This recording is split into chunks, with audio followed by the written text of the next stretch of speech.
Hi friends, നമസ്കാരം. നമ്മുടെ ഇഷ്ടവിശേഷമായ സ്നേഹക്കൊണ്ട് വിശേഷമായിട്ടാണ് വന്നിരിക്കുന്നത്. അപ്പോൾ എല്ലാവർക്കും നല്ലൊരു ദിവസം ആശംസിച്ചുകൊണ്ട് തന്നെ വിശേഷത്തിലേക്ക് പോകാം. തുടങ്ങുമ്പോൾ തന്നെ കാണുന്നത് നമ്മുടെ ഋതുവിനെയും ഇന്ദ്രനെയാണ്. അപ്പോൾ രണ്ടുപേരുടെ ഇങ്ങനെ അവിടെ നിന്ന് രണ്ടുപേരുടെ വഴക്കുണ്ടാക്കുകയാണ് കേട്ടോ. ഓരോ സ്ത്രീകൾക്ക് അവർക്ക് മക്കളെ കണ്ടില്ലെങ്കിൽ പ്രശ്നം, ഇവിടെ ഒരുത്തിക്ക് കാണാതിരിക്കുന്നതാ ശൗര്യം. ദേ, നിങ്ങൾ ഇപ്പൊ ഈ പറഞ്ഞ കാര്യം 100% സത്യമാണ് എന്ന് പറഞ്ഞു. ഏതു നേരവും ഒരു കൊച്ച് ചെവിക്ക് കീഴേ കിടന്ന് കരഞ്ഞു വിളിക്കുന്നത് അത്ര സുഖമായിട്ടൊന്നും എനിക്ക് തോന്നുന്നില്ല. എന്നിട്ടിങ്ങനെ ഭ്രാന്ത് പിടിച്ചു നിൽക്കുകയാണ് ഋതു. അങ്ങനെ ഓരോ തള്ളമാര് സ്വൈര്യക്കേടും സ്വസ്ഥതക്കേടും ഒക്കെ അനുഭവിച്ച് പ്രസവിച്ച് വളർത്തിയത് കൊണ്ടാ നീയും ഞാനും ഒക്കെ ഇങ്ങനെ ഞെളിഞ്ഞു നിൽക്കുന്നത്. മനസ്സിലായോ നിനക്ക്? ജിത്ത് ഈ പറഞ്ഞതും പരമാർത്ഥം തന്നെയാ, അതിലൊരു സംശയവുമില്ല. പക്ഷേ എനിക്ക് നിന്നെ ഇഷ്ടമല്ല. നിന്റെ കുഞ്ഞിനെ പ്രസവിക്കാൻ എനിക്ക് താല്പര്യവുമില്ല. അത് പോരാഞ്ഞിട്ട് ഇക്കാര്യം ഞാൻ പല ആവർത്തി നിങ്ങളോട് എല്ലാവരോടും പറഞ്ഞത് തന്നെയായിരുന്നല്ലോ. പക്ഷേ അന്നൊന്നും ആരും ഇതൊന്നും കേൾക്കാൻ തയ്യാറായില്ല. സാരമില്ല, ഞാൻ തന്നെ അനുഭവിച്ചോളാം. പക്ഷേ ഒരു കാര്യമുണ്ട്. ഇപ്പോൾ ഞാൻ ഒരു കാര്യം കൂടി നിന്നോട് ഞാൻ അങ്ങോട്ടേക്ക് പറയാം. നിങ്ങളുടെ കുഞ്ഞിനെ വളർത്താൻ എനിക്ക് അശേഷം താല്പര്യമില്ല എന്ന് തന്നെ പറഞ്ഞു. ദേ, ഞാൻ ഒരു കാര്യം പറഞ്ഞേക്കാം. എൻ്റെ ഈ ചെറു വിരൽ പോലും അതിനായിട്ട് അലക്കാൻ ഞാൻ ഒരിക്കലും തയ്യാറുമല്ല. ഇപ്പോൾ നിങ്ങളും പിന്നെ എൻ്റെ ചുറ്റും നിന്ന് അബോഷം പാടില്ല എന്ന് വാദിച്ചവരും ഒക്കെ ഇനി വിവരം അറിയാൻ പോകുന്നതേ ഉള്ളൂ. എല്ലാം അനുഭവിക്കാൻ ഞാൻ തന്തയില്ലാത്ത കൊച്ചിന്റെ കയ്യും പിടിച്ച് നടക്കും എന്ന് പറഞ്ഞവരൊക്കെ കുലുങ്ങാൻ പോവാ. ഇപ്പൊ തന്നെ അവര് കുലുങ്ങി തുടങ്ങി എന്ന് പറഞ്ഞു. ഋതു, നീ മനഃപൂർവ്വം എല്ലാം ചെയ്യുന്നതല്ലേ? അതെ, അത് തന്നെയാ ഞാൻ ചെയ്യുന്നത്. നിനക്ക് എന്തു ചെയ്യാൻ പറ്റും എന്ന് ചോദിക്കുകയാണ്. ഇന്ദ്രനൊന്നും ചെയ്യാൻ പറ്റാതെ ഇങ്ങനെ നിൽക്കുകയാണ്. നീ ഒരു ചുക്കും ചെയ്യാൻ പറ്റില്ല ഇന്ദ്രജിത്തെ, അത് നീ മനസ്സിലാക്കാൻ പോകുന്നതേ ഉള്ളൂ എന്ന് പറഞ്ഞുകൊണ്ട് ഇവൾ ഇങ്ങനെ ടെമ്പർ തെറ്റിയ പോലെ ഇരിക്കുകയാണ്. കുറച്ചു നേരം ഇന്ദ്രൻ അവിടെ നിന്നു. എന്നിട്ട് അങ്ങ് ഇറങ്ങിപ്പോയി. അപ്പോൾ ഇത് ഹോസ്പിറ്റലിലെത്തി. ഹോസ്പിറ്റലിലെ ഡോക്ടർ ഇങ്ങനെ പരിശോധിക്കുകയാണ് കേട്ടോ. അപ്പോഴേക്കും പല്ലവിക്ക് ആകെ ടെൻഷനാണ് കേട്ടോ. ഒന്ന് സമാധാനിക്കട്ടെ പല്ലവി എന്ന് പറഞ്ഞാൽ, സേതു മോൾക്ക് എന്തെങ്കിലും പറ്റുമോ സേതു കേട്ടാ? ഈശ്വര, എനിക്ക് വയ്യ. എടോ, കുഞ്ഞിനൊന്നും സംഭവിക്കില്ല, താനൊന്ന് സമാധാനിക്ക്. ഈശ്വരൻ അത്ര കരുണയില്ലാത്തവനാണോ? ഒരു കുഞ്ഞു ജീവനല്ലേ. അതിനെ നമുക്ക് നോക്കാൻ കഴിഞ്ഞില്ല എന്ന് വന്നാൽ അതിന് വേറെ ആരുണ്ട് ആശ്രയിക്കാനായിട്ട്? പറ സേതു കേട്ടാ. ഒരാവശ്യം പറയാനുള്ള കെൽപ്പ് പോലും ഇല്ലാത്തതല്ലേ ആ സ്ഥിതിക്ക് ഋതുവിന് എങ്ങനെ ഇത്ര ക്രൂരിയാകാൻ കഴിയുന്നു എന്നാണ് ഞാൻ ചിന്തിക്കുന്നത്. എൻ്റെ സേതു കേട്ടാ. അപ്പൊ ഡോക്ടറെ കുഞ്ഞിനെ ഇങ്ങനെ പരിശോധിച്ച് നോക്കുകയാണ് കേട്ടോ. അപ്പൊ ആള് നല്ല ഉറക്കത്തിലാണ്, മയങ്ങിക്കിടക്കുന്നത് പോലാണ് കിടക്കുന്നത്. എൻ്റെ ഈശ്വര, ഒന്നും സംഭവിക്കാതെ എൻ്റെ കുഞ്ഞിനെ എനിക്ക് തിരിച്ചു കിട്ടിയാൽ മതിയായിരുന്നു എന്ന് പല്ലവി ഇങ്ങനെ പ്രാർത്ഥിക്കുക. ഭഗവതിയുടെ നടക്കൽ ഞാനൊരു ചുറ്റുവിളക്ക് സമർപ്പിച്ചേക്കാം, കൈവിടല്ലേ എൻ്റെ കുഞ്ഞിനെ എന്നൊക്കെയാണ് ഇങ്ങനെ ആള് നേർച്ചയൊക്കെ നേർന്ന കുഞ്ഞിനെ ഇങ്ങനെ നോക്കി നിൽക്കുകയാണ്. അപ്പൊ ഡോക്ടർ വേഗം തന്നെ മറ്റൊന്നും നോക്കണ്ട, ഐവി സ്റ്റാർട്ട് ചെയ്തേക്കോ, എനിക്ക് അവരെ ഒന്ന് കാണണം എന്ന് പറഞ്ഞേക്കാം. ഓക്കെ ഡോക്ടർ എന്ന് പറഞ്ഞു ഡോക്ടർ പുറത്തേക്ക് പോയി. അപ്പൊ പല്ലവിയും സേതുവും ഇങ്ങനെ നോക്കി നിൽക്കായിരുന്നു കേട്ടോ. അപ്പൊ അവര് കുഞ്ഞിനെ എടുത്തുകൊണ്ട് അങ്ങോട്ടേക്ക് പോവാൻ തുടങ്ങുമ്പോഴത്തേനും വേഗം തന്നെ പെട്ടെന്ന് തന്നെ പല്ലവി അടുത്തേക്ക് ചെന്നു കേട്ടോ. സിസ്റ്റർ എന്ന് വിളിച്ചുകൊണ്ട് ചെല്ലുകയാണ് കേട്ടോ. സിസ്റ്റർ, എൻ്റെ കുഞ്ഞിന് എങ്ങനെയുണ്ട് സിസ്റ്റർ എന്നിങ്ങനെ ചോദിക്കുകയാണ്. കുഴപ്പമില്ല, ഇഞ്ചക്ഷൻ ഉണ്ട്, പിന്നെ ഡ്രിപ്പ് ഇടും, അതിനുശേഷം ഡോക്ടറെ ഒന്ന് കാണണം നിങ്ങളോട് എന്ന് പറഞ്ഞിട്ടുണ്ട്. ഈശ്വര, ഇനിയിപ്പോൾ എന്താണോ എന്തോ. അപ്പോൾ പല്ലവിക്ക് ഭയങ്കര ടെൻഷനാണ് കേട്ടോ. അപ്പോൾ എന്താണെങ്കിലും ഡോക്ടറുടെ അടുത്തേക്ക് ഇവർ രണ്ടുപേരും ചെല്ലുകയാണ്. വളരെ ഗുരുതരമായൊരു അവസ്ഥയിലൂടെയാ കുട്ടി ഇപ്പോൾ കടന്നു പോയിക്കൊണ്ടിരിക്കുന്നത്. ശരിക്കും പറഞ്ഞാൽ ഞാനിതൊരു കംപ്ലൈൻ്റ് ആയി ചൈൽഡ് ഹെൽപ്പ് ലൈനിലേക്ക് ഫോർവേഡ് ചെയ്താൽ അറസ്റ്റ് അടക്കം നടക്കും. അതിൽ കുട്ടിയെ അവർ വന്ന് ഏറ്റെടുക്കുകയും ചെയ്യും. അറിയോ നിങ്ങൾക്ക്? ഡോക്ടർ പ്ലീസ് എന്ന് പറയണം. പ്ലീസ് ഡോക്ടർ, നടന്നിരിക്കുന്നത് ഒരു ക്രൈം തന്നെയാണ് പല്ലവി. ഒരു കുഞ്ഞിൻ്റെ ബേസിക് റൈറ്റാണ് മുലപ്പാൽ. അത് കുട്ടിക്ക് കിട്ടിയിട്ടില്ല. അതുകൊണ്ട് തന്നെയാണ് ഞാൻ ഈ പറയുന്നത്. പലപ്പോഴും അവൾ കൊടുത്തിട്ടില്ല എന്ന് തന്നെ വേണം പറയാനായിട്ട്. അല്ലാതെ ആ കുഞ്ഞിന് കിട്ടാഞ്ഞിട്ടല്ല. കരഞ്ഞ് തളർന്ന് ഒരു കുഞ്ഞിന്റെ ബോധം മറന്നു പോകണമെങ്കിൽ എത്ര ആ കുഞ്ഞ് അനുഭവിച്ചു കാണും എന്ന് നിങ്ങളൊന്ന് ഓർത്ത് നോക്കിക്കേ. എന്ത് കുഞ്ഞു ജീവനല്ലേ. പ്രോപ്പറായിട്ട് കുഞ്ഞിനെ കെയർ ചെയ്യാം എന്ന് പറഞ്ഞല്ലേ ഡോക്ടർ ഡിസ്ചാർജ് ഇവിടുന്ന് തന്നത്. ഇവിടെ എന്താ സംഭവിച്ചത്? നിങ്ങൾക്ക് ആർക്കും കുഞ്ഞിന്റെ കാര്യത്തിൽ ഒരു താല്പര്യവുമില്ല എന്ന് വേണം ഞങ്ങൾ മനസ്സിലാക്കാൻ എന്ന് പറഞ്ഞു. അപ്പോൾ ഇവര് ആകെ പെട്ടു. അങ്ങനെയല്ല ഡോക്ടർ, അത് ഞങ്ങൾ മോളെ ത്രൂ ഔട്ട് നോക്കിക്കൊണ്ട് തന്നെ ഇരിക്കുന്നത്. ഫീഡിങ്ങിന്റെ സമയം ഋതുവിനെ ഏൽപ്പിക്കുകയാണ് ചെയ്യുന്നത്. അവള് ഫീഡ് ചെയ്യുന്നില്ല എന്ന് ഞങ്ങൾ അറിയുന്നില്ലല്ലോ. എന്തായാലും ആ കുട്ടിയുടെ മനോനില ശരിയല്ലെന്ന് എനിക്കിപ്പോൾ മനസ്സിലാക്കാൻ സാധിക്കുന്നുണ്ട്. അതുകൊണ്ട് ഒരു കാര്യം ഞാൻ പറയാം. ദേ, അതിന് ഈ കുഞ്ഞിന്റെ ജീവൻ കൊണ്ട് ബലിയിടാൻ ഒരിക്കലും സാധിക്കില്ല. ഒന്നുകിൽ നിങ്ങൾ രണ്ടുപേരോ പൂർണ്ണ ഉത്തരവാദിത്തം ഏറ്റെടുക്കണം എന്ന് പറഞ്ഞു. അല്ലെങ്കിൽ ഞാൻ ചൈൽഡ് ഹെൽപ്പ് ലൈനിനെ വിവരം അറിയിക്കുക തന്നെ ചെയ്യും. വേണ്ട ഡോക്ടർ, ഞങ്ങൾ ഏറ്റെടുത്തോളാം. കുഞ്ഞിന്റെ എല്ലാ ഉത്തരവാദിത്വവും ഏറ്റെടുത്തോളാം. ഋതികയെ ഞങ്ങൾ നല്ലൊരു സൈക്കാട്രിസ്റ്റിനെ കാണിക്കണം. കുഞ്ഞിന്റെ കാര്യത്തിൽ ചെയ്യാനുള്ളതെല്ലാം ഞാൻ പറഞ്ഞു തരാം. അപ്പോൾ നിങ്ങൾ ശ്രദ്ധിച്ചാൽ മതി. ഋതികയിലുള്ള വിശ്വാസം അതെനിക്ക് നഷ്ടപ്പെട്ടിരിക്കുക. അതുകൊണ്ട് കുഞ്ഞിനെ ഈ സ്റ്റേജിൽ മുലപ്പാൽ അല്ലാതെ മറ്റൊന്നും കൊടുക്കാൻ പാടില്ലാത്തതാണ്. പക്ഷേ ഇപ്പോ നിവർത്തിയില്ലല്ലോ, പിന്നെ എന്ത് ചെയ്യാനാ എന്നിങ്ങനെ ചോദിക്കുകയാണ് ഡോക്ടർ. കുട്ടിയെ റൂമിലേക്ക് മാറ്റും. 12 hours ഒബ്സർവേഷൻ വെക്കാതെ ഡിസ്ചാർജ് ചെയ്യാൻ പറ്റില്ല എന്ന് പറഞ്ഞു. ബാക്കി ഡീറ്റെയിൽസ് നേഴ്സ് എന്താണെങ്കിലും അപ്ഡേറ്റ് ചെയ്തോളും എന്ന് പറഞ്ഞ് ഡോക്ടറൊക്കെ കയറിപ്പോയി കേട്ടോ. അപ്പോൾ പല്ലവി ആണെങ്കിൽ ആകെ അപ്സെറ്റ് ആയിട്ട് ഇങ്ങനെ നിൽക്കാണ് കേട്ടോ. എന്താ ചെയ്യുക എന്ന് ഓർത്തിട്ട് കുഞ്ഞിനെ ഓർത്ത ആള് ഭയങ്കര ഡെസ്പാണ്. എൻ്റെ ഈശ്വര, എന്താ ഇപ്പം ചെയ്യുക എന്നിങ്ങനെ ആലോചിച്ച് അപ്പം ഇവര് ചെയ്തോട്ടാ, നമുക്ക് കുഞ്ഞിനെ പോയി നോക്കിയാലോ, കാണാനൊന്നും പറ്റില്ല, ഡ്രിപ്പ് കഴിയുമ്പോൾ കൊണ്ടുവരുന്നല്ലേ പറഞ്ഞത്. സേതുവേട്ടാ, ഞാനൊരു കാര്യം പറയട്ടെ സേതുവേട്ടാ, ഇനി മുതൽ മോള് നമ്മളുടെ സ്വന്തം മോളെ കേട്ടോ, അങ്ങനെ മാത്രമേ കരുതാവൂ. നമ്മൾ വേണം അവക്ക്. ഞാനത് മനസ്സുകൊണ്ട് തീരുമാനിച്ച് ഉറപ്പിച്ച് കഴിഞ്ഞിരിക്കുക. സേതുവേട്ടൻ അറിയോ, കുഞ്ഞിന് നൽകേണ്ട മുലപ്പാട് നെഞ്ചിൽ കെട്ടിക്കിടന്ന അത് എത്ര വലിയ വേദനയാണെന്നറിയോ. അത് സഹിക്കാൻ കഴിയില്ല. അത്രയും വേദന സഹിച്ച് എൻ്റെ മോളെ ഫീഡ് ചെയ്യാതെ ഇരുന്നിട്ടുണ്ട് എങ്കിൽ അതിനർത്ഥം അതെന്താ സേതുവേട്ടാ? പറ സേതുവേട്ടാ. നമ്മുടെ മോള് മരിക്കുവാണെങ്കിൽ അല്ലെങ്കിൽ ജീവിക്കണ്ട എന്ന് അവള് തീരുമാനിച്ചുകൊണ്ടല്ലേ നെഞ്ചിൽ കെട്ടിക്കിടക്കുന്ന മുലപ്പാൽ പിഴിഞ്ഞു കഴിഞ്ഞാലും എൻ്റെ കുഞ്ഞിന് കൊടുക്കില്ല എന്ന് തീരുമാനിച്ചുറപ്പിച്ച് ഋതു അത് തീരുമാനിച്ചുറപ്പിച്ചിരിക്കുക സേതുവേട്ടാ. അതെനിക്ക് മനസ്സിലായി. അതുകൊണ്ട് ഞാൻ പറയാം, ഇനി മോളുടെ ഉത്തരവാദിത്തം അവളെ ഏൽപ്പിക്കണ്ട സേതുവേട്ടാ. നമുക്ക് നോക്കാം നമ്മുടെ കുഞ്ഞിനെ. നോക്കാം പല്ലവി, നീ ടെൻഷൻ അടിക്കാതെ നമുക്ക് നോക്കുക തന്നെ ചെയ്യാം. അപ്പൊ പല്ലവി ആകെ ടെൻഷൻ അടിച്ച് അവിടെ നിന്ന് ഇങ്ങനെ കരയാണ് കേട്ടോ. അപ്പൊ സേതു ഇങ്ങനെ ചേർത്ത് പിടിച്ച് ആശ്വസിപ്പിക്കുകയാണ്. അപ്പൊ നേഴ്സ് കുട്ടീനെയും കൊണ്ട് അങ്ങോട്ടേക്ക് വന്നു. ദേ പല്ലവി മോള് എന്ന് പറഞ്ഞു. ദേ ഒന്നിങ്ങി തന്നേ എന്ന് പറഞ്ഞു. വേഗം പല്ലവി കുഞ്ഞിനെ വാങ്ങിച്ചു. അതെ, പാല് ചെന്നപ്പോ മോൾക്ക് എനർജി ആയി എന്നൊക്കെ നേഴ്സ് ഇങ്ങനെ പറയാണ് കേട്ടോ. ഞാന് എന്റെ മോക്ക് ഒരു ഉമ്മ കൊടുത്തോട്ടെ എന്ന് ചോദിച്ചു.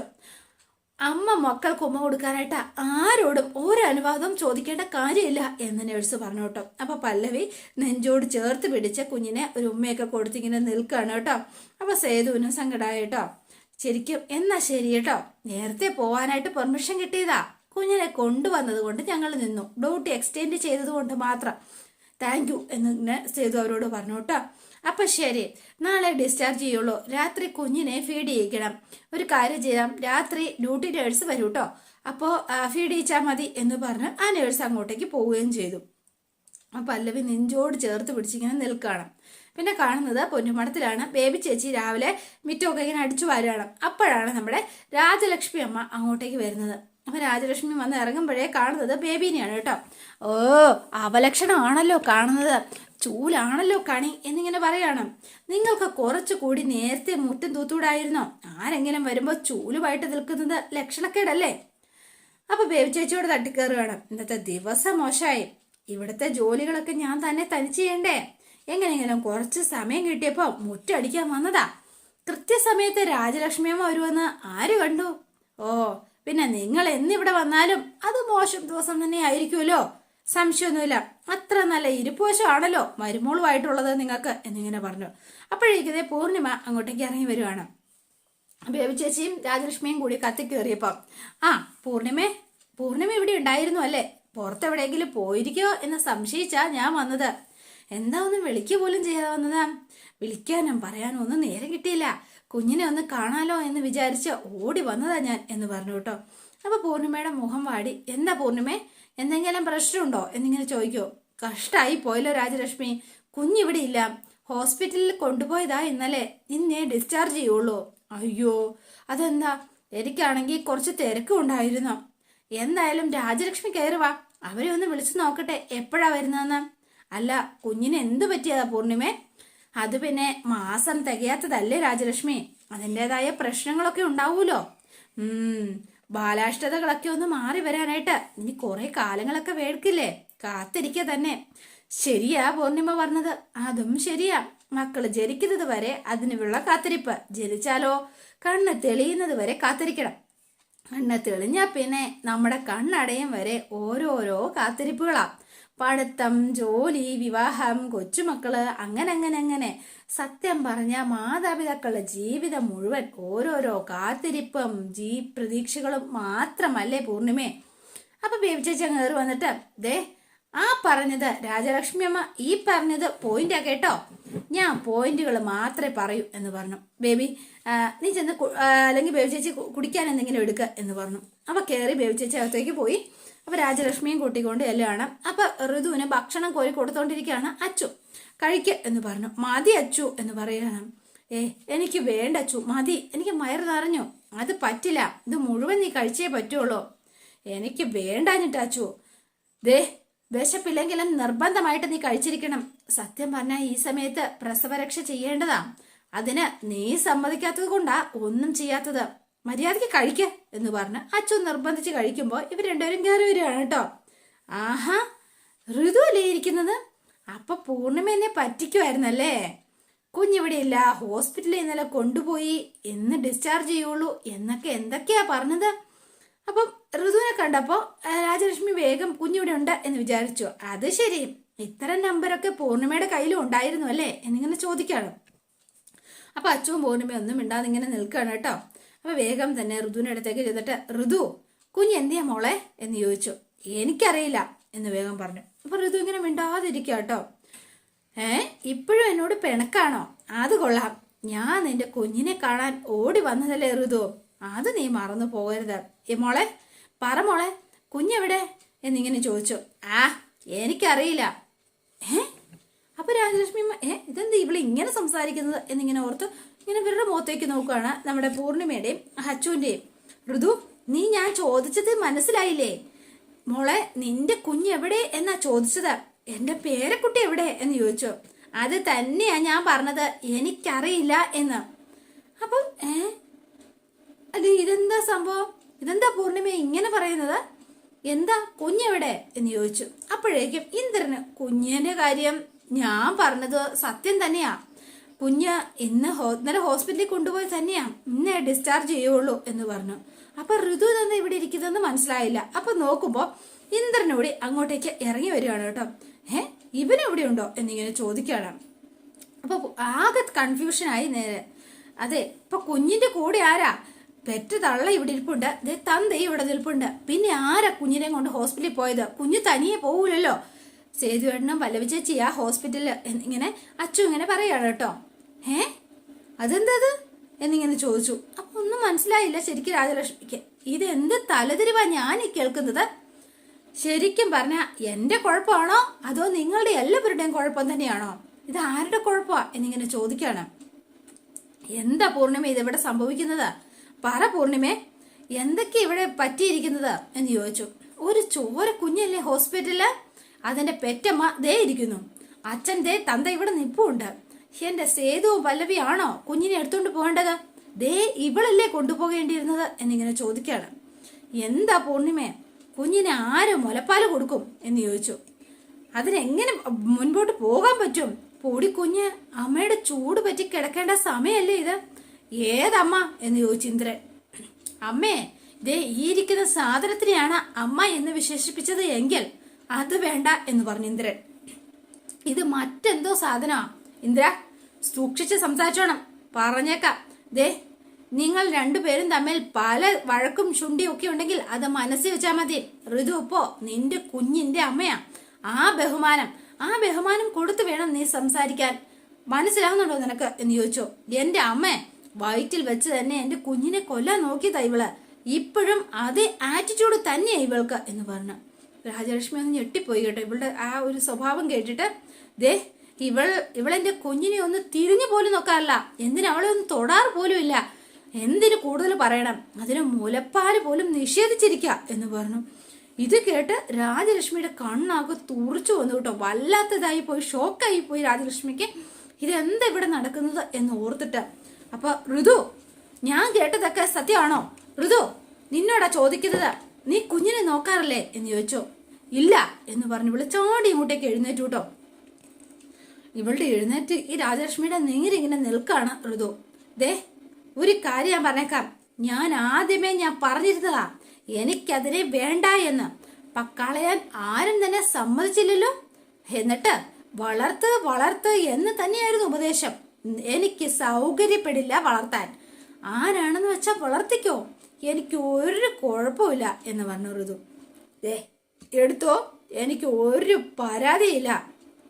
അതുകൊണ്ട് ദേ, ഒരു കാര്യം ഞാൻ പറഞ്ഞേക്കാം, അത് ചത്തോ ജീവിച്ചിരിപ്പുണ്ടോന്ന് എനിക്ക് തൽക്കാലം അറിയുക പോലും വേണ്ട. രാജലക്ഷ്മി കണ്ണു തള്ളി ഇങ്ങനെ നിൽക്കുകയാണ് ഇവളുടെ സംസാരം കേട്ട്. എടി, നീ ഒരു പെണ്ണാണടി, രാക്ഷസി, എന്ത് വേണമെങ്കിലും നിങ്ങൾ എന്നെ വിളിച്ചോ. പക്ഷേ ദേ, ഈ നിൽക്കുന്നവനെ സ്നേഹിക്കുകയും വിശ്വസിക്കുകയും ചെയ്തത് കൊണ്ട് തന്തയില്ലാത്തൊരു കുഞ്ഞിന്റെ കയ്യും പിടിച്ച് ഞാൻ അലയും എന്നായിരുന്നല്ലോ നിങ്ങൾ വരെ എന്റെ മുഖത്ത് നോക്കി പറഞ്ഞത്, ഓർമ്മയില്ലേ? എങ്കിൽ നിങ്ങൾ കേട്ടോ, ഇതുകൂടി നിങ്ങൾ മനസ്സിലാക്കിക്കോ എന്ന് പറയാണ്. പക്ഷേ എന്താ സംഭവം എന്നറിയോ? അലയാൻ പോകുന്നത് ഇവനായിരിക്കും. ദേ, ഈ നിൽക്കുന്ന ഇന്ദ്രജിത്ത്. എന്താന്നറിയോ? അറിയട്ടെ നിങ്ങൾക്ക്? ആ കൊച്ചിനെ എന്ത് ചെയ്യണം എന്നറിയാതെ ഇവന് ഭ്രാന്ത് പിടിക്കണം എന്ന് പറഞ്ഞു ഋതു. കാണിച്ച് തരാ ഞാൻ കളി എന്ന് പറഞ്ഞുകൊണ്ട് രാജലക്ഷ്മി ഞാൻ തള്ളി മാറ്റിയിട്ട് ഋതു നേരെ റൂമിലേക്ക് പോയി കേട്ടോ. ആകെ സ്റ്റക്കായി നിൽക്കാണ് രാജലക്ഷ്മി. എന്ത് പോയി ഇവളീ പറയുന്നത്? ഒരു തള്ള പറയുന്ന വാക്കുകളാണോ ഇവളീ സംസാരിക്കുന്നതൊന്നും വിശ്വസിക്കാൻ പോലും പറ്റാതെയാണ് രാജലക്ഷ്മിയുടെ നെപ്പ്. തൃപ്തിയായി, എനിക്ക് ഒരുപാട് തൃപ്തിയായി, ഞാൻ പോവാ എന്ന് പറഞ്ഞുകൊണ്ട് വേഗം തന്നെ രാജലക്ഷ്മി എന്ന് വിളിച്ചു. വേണ്ട പൂർണിമേ, മതി എന്ന് പറഞ്ഞ് കരഞ്ഞുകൊണ്ട് രാജലക്ഷ്മി പടിയിറങ്ങി അങ്ങ് പോവാണ് കേട്ടോ. അപ്പൊ ഇന്ദ്രനും അവിടെ ആകെ ഇതായിട്ട് നിൽക്കുന്നു. അതോടെയാണ് ഇന്നത്തെ വിശേഷം അവസാനിക്കുന്നത്. ഇനി നാളത്തെ വിശേഷം ഇതിലും ഗംഭീരമാണ്. അപ്പൊ എല്ലാവരും വെയിറ്റ് ചെയ്യുക. ഇഷ്ടപ്പെട്ടുവെങ്കിൽ ലൈക്ക് ചെയ്യാനും ഷെയർ ചെയ്യാനും സബ്സ്ക്രൈബ് ചെയ്യാനും കൂടെ ഹൈപ്പ് ചെയ്യാനും മറന്നു പോലെ. പുതുപുത്തൻ വിശേഷമായിട്ട് എത്താം. Bye and see you again.